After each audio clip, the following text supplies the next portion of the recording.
और सुबह 10 बजे की ब्रेकिंग न्यूज में आज की पहली ब्रेकिंग न्यूज कोविड को लेकर के स्वतः संज्ञान लिया है सुप्रीम कोर्ट ने। इस पूरे मामले में सुप्रीम कोर्ट ने आदेश दिया है कि केंद्र और राज्य सरकारें कोविड की दूसरी लहर को रोकने के लिए और जनता के हित में लॉकडाउन लगाने पर विचार करें। और सुप्रीम कोर्ट ने 30 अप्रैल को सुनवाई के बाद फैसला सुरक्षित रख लिया था। सुप्रीम कोर्ट ने अपने फैसले में यह कहा है कि कोविड वैक्सीनेशन के लिए सेना के संसाधनों का उपयोग किया जाए, इस पर विचार करना चाहिए। और इस वक्त आपको बता दें कि पहली ब्रेकिंग न्यूज, भारत में कोरोना के प्रकोप की अगर बात कर लें तो बहुत तेजी से यह पैर पसार रहा है और रविवार को एक बार फिर से 3,68,000 से ज्यादा नए मामले सामने आए, जबकि 3,417 मरीजों की जान चली गई।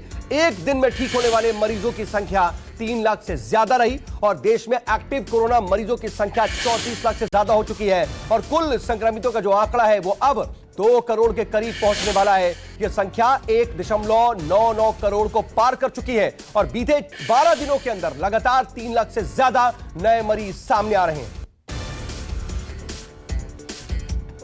और आज की दूसरी ब्रेकिंग न्यूज, कोविड को लेकर के स्वतः संज्ञान लिया है सुप्रीम कोर्ट ने और इस पूरे मामले में कोर्ट ने आदेश दिया है कि केंद्र और राज्य सरकारों को कोविड की दूसरी लहर को रोकने और जनता के हित में लॉकडाउन लगाने पर विचार करना चाहिए। सुप्रीम कोर्ट ने 30 अप्रैल को सुनवाई के बाद फैसला सुरक्षित रख लिया था। सुप्रीम कोर्ट ने अपने फैसले में कहा कि कोविड वैक्सीनेशन के लिए सेना के संसाधनों के उपयोग पर विचार करना चाहिए।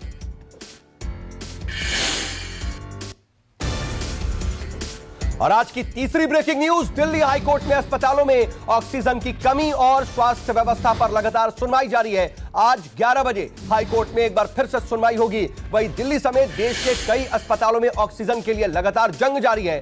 खबर के मुताबिक दिल्ली के विमेंस अस्पताल में सिर्फ कुछ ही घंटों की ऑक्सीजन अभी बची है और इसके अलावा प्राइमस अस्पताल ने सरकार से अपील करते हुए कहा है कि ऑक्सीजन मुहैया कराने को कोशिश उसकी की जाए। खबर यह भी है कि दिल्ली का जयपुर गोल्डन हॉस्पिटल भी एक बार फिर से ऑक्सीजन की शॉर्टेज झेल रहा है।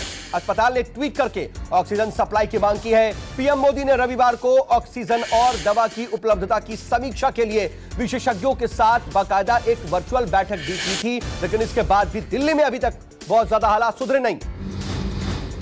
आज की चौथी ब्रेकिंग न्यूज, दिल्ली में आज से 18 से 44 साल के उम्र के लोगों के लिए भी कोरोना वैक्सीनेशन की शुरुआत हो गई है। वैक्सीनेशन के लिए 77 स्कूलों में सेंटर बनाए गए हैं। सुबह से ही लोग टीका लगवाने के लिए वैक्सीनेशन सेंटर्स पर पहुंच रहे हैं। पहले से ही कोविन ऐप पर पंजीकरण कराने वाले तमाम लोग इन सेंटरों पर पहुंचकर टीका लगवा सकते हैं। इन सेंटरों पर एक बार बता दें कि सिर्फ 45 साल से कम उम्र वाले ही लोगों को टीका लगाया जाएगा। 45 से अधिक उम्र वाले लोगों को पहले की तरह अस्पतालों और डिस्पेंसरियों में भी बने जो तमाम टीकाकरण केंद्र हैं उसमें कोरोना का टीका लगाने का काम जारी रहेगा।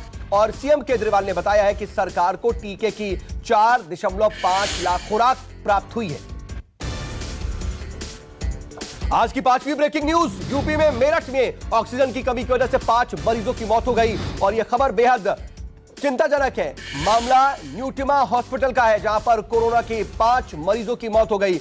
मरीजों की रिश्तेदारों ने ऑक्सीजन सप्लाई बंद होने और इलाज में लापरवाही से मौत का आरोप लगाते हुए इसके बाद अस्पताल में जमकर हंगामा भी किया। इस दौरान तोड़फोड़ भी की गई। हंगामे की खबर पर भारी संख्या में पुलिस फोर्स मौके पर पहुंची जिसने किसी तरह से हालात पर काबू पाया। घटना की तस्वीरें वायरल हो रही हैं। ऑक्सीजन की कमी से मौत की शिकायत की जांच की जा रही है।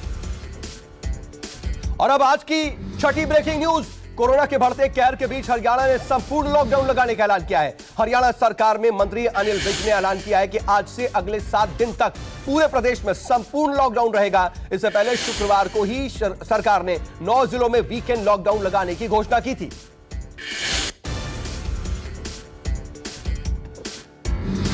और अब 7वीं breaking news, Madras high court की सख्त टिप्पणियों के खिलाफ चुनाव आयोग की याचिका पर आज सुप्रीम कोर्ट में सुनवाई होनी है और याचिका में आयोग ने हाई कोर्ट की अपमानजनक टिप्पणियों को हटाने की मांग की है। चुनाव आयोग ने याचिका में कहा है कि हाई कोर्ट खुद एक संवैधानिक एवं स्वतंत्र संस्था है जबकि चुनाव आयोग भी संवैधानिक संस्था है, इसीलिए हाई कोर्ट की इस तरह की अपमानजनक टिप्पणी से हमारी छवि खराब हुई है। अब इस याचिका पर सोमवार को जस्टिस डीवाई चंद्रचूड़ की अध्यक्षता वाली पीठ सुनवाई करेगी।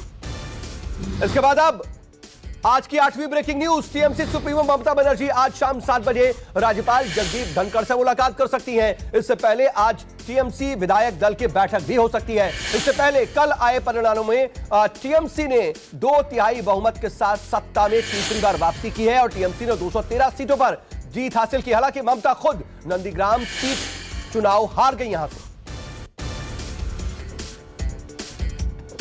इसके बाद अब आज की 9वीं ब्रेकिंग न्यूज। बंगाल में सबसे चौंकाने वाला परिणाम नंदीग्राम से सामने आया, जहां पर कड़े मुकाबले में बीजेपी प्रत्याशी शुभेंदु अधिकारी ने मुख्यमंत्री ममता बनर्जी को करीब 1700 से ज्यादा वोटों से हरा दिया। चुनाव परिणाम का ऐलान होने के बाद विजयी प्रत्याशी शुभेंदु अधिकारी की कार पर पथराव भी किया गया। हालांकि इस हमले में शुभेंदु को कोई चोट नहीं आई। और आज की 10वीं ब्रेकिंग न्यूज। बंगाल में जहां बीजेपी को किसी करारी मात मिली है, तो वहीं असम में बीजेपी सरकार की वापसी हो गई है। असम में एनडीए गठबंधन को कुल 126 सीटों में 75 पर जीत हासिल हुई है। वहीं केरल में लेफ्ट गठबंधन भी अपना किला बचाने में सफल रहा। 140 सीटों में से लेफ्ट गठबंधन के हिस्से में 99 सीटें आई। तमिलनाडु की जनता ने सरकार बदल दी है। यहां डीएमके गठबंधन ने 234 में से 156 सीटों पर कब्जा किया, जबकि सत्ताधारी एआईडीएमके के हिस्से में 78 सीटें आई हैं।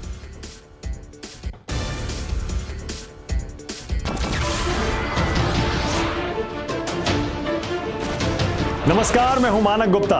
अगर आपको हमारा ये वीडियो पसंद आया हो तो इसे लाइक और शेयर जरूर करें और हां, हमें सब्सक्राइब और फॉलो करना ना भूलें ताकि आप देश और दुनिया की कोई खबर मिस ना करें। तो जुड़े रहिए हमारे साथ और देखते रहिए न्यूज़ 24।